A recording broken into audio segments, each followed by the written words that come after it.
Hey guys, আসসালামু আলাইকুম, welcome back to my channel. আজকে আমি শীতকালীন পিঠাগুলোর মধ্যে অন্যতম আকর্ষণ ভাপা পিঠা তৈরি করে দেখাবো। খুবই অল্প সময়ে এবং খুবই সহজ নিয়মে এই পিঠাটি তৈরি করে দেখাবো। আমি আমার শাশুড়ির রেসিপিতে এই পিঠাটি তৈরি করছি, আর শাশুড়ি স্বয়ংই কিন্তু পিঠাটি বানাচ্ছেন। এই পিঠাটি তৈরি করার জন্য আমি এখানে শুকনো চালের গুঁড়া নিয়েছি, আর এই চালের গুঁড়াটি হচ্ছে ভাতের চালের গুঁড়া, অর্থাৎ ভাত রান্না করে খাই যেই চাল দিয়ে, সিদ্ধ চালের গুঁড়া।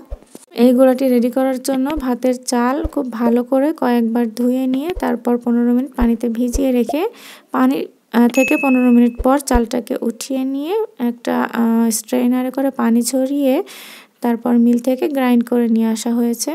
তো এটা আমি ডিপ ফ্রিজে সংরক্ষণ করে রাখছিলাম। তো ঘন্টাখানেক আগে ফ্রিজ থেকে বের করে নিয়ে তারপর এই আটার সাথে পরিমাণ মতো লবণ এবং একটু একটু করে পানি মিক্স করে আটাটাকে তৈরি করে নিতে হবে। পানির পরিমাণটা এমন হবে যে আটাগুলো মুঠ করে ধরে রাখা যাবে, আবার ছেড়ে দিলে আটাগুলো আলগা হয়ে ঝরঝরা হয়ে পড়ে যাবে। আটার এই মিক্সারটি তৈরি হওয়ার পর অবশ্যই মুখে দিয়ে দেখবেন যে লবণের পরিমাণটা ঠিক আছে কিনা।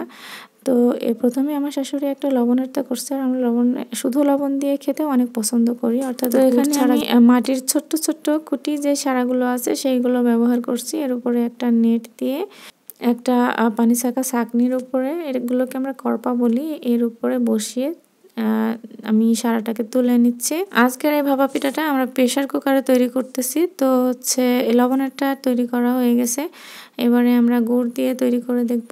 তো পিঠাগুলো এত তাড়াতাড়ি হয়ে যায় যে একটা রেডি করে রাখলে আসলে অনেক দেরি হয়ে যায়, জন্য দুইটা সারা ব্যবহার করছি।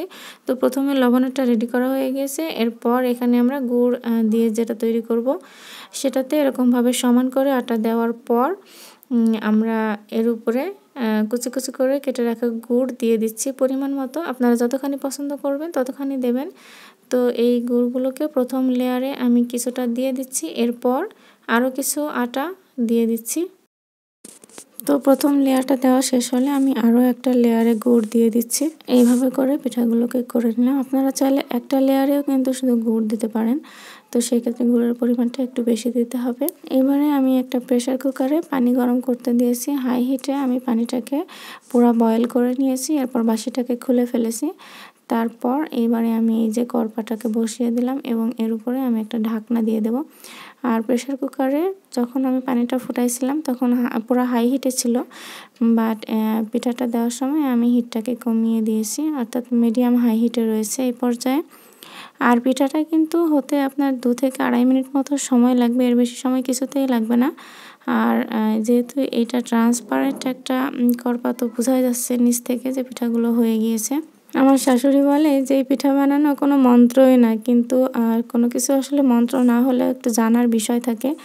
আর এই পিঠাটা 2 মিনিটের বেশি আপনারা রাখবেন না, তা না হলে নিচে বাষ্প জমে কিন্তু এইভাবে করে আমরা সবগুলো পিঠাই বানিয়ে নিয়েছি। আশা করি ভিডিওটি আপনাদের কাছে ভালো লেগেছে, আর যদি ভালো লাগে তাহলে ভিডিওটি হেল্পফুল মনে হলে চ্যানেলটি সাবস্ক্রাইব করে সাথেই থাকবেন। আবার দেখা হবে নতুন কোনো ভিডিওতে। সেই পর্যন্ত আল্লাহ আপনাদের সবাইকে ভালো রাখুক। আল্লাহ হাফেজ।